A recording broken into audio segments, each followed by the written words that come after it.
Топлотниот бран донесе зголемен број на повредени во сообраќајки во ургентниот центар на Клинички. Освен лица кои додека управувале автомобил изгубиле свест поради жештината.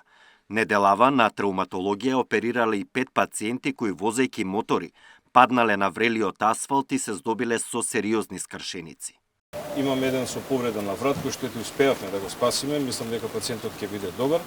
Имаме вчера пациенти кои што настрадале во сообраќајна незгода од друго возило, каде што од самата температура настануваат колапси, така да изгубил контрола над возилото, изгубил свест, удрил во друго возило и пациентот со белинава го опериравме.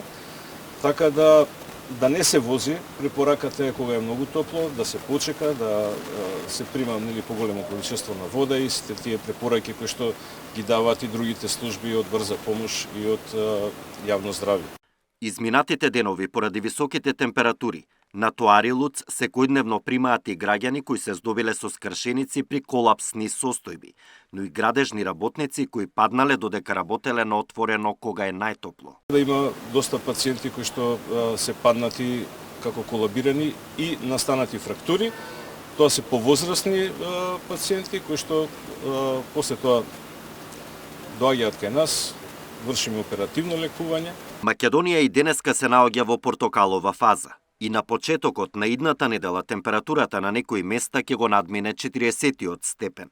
Затоа лекарите советуваат да се почитуваат препораките, да не се излегува надвор од 10 до 17 часот и да се пијат многу течности. Александар Динев, Сител телевизија.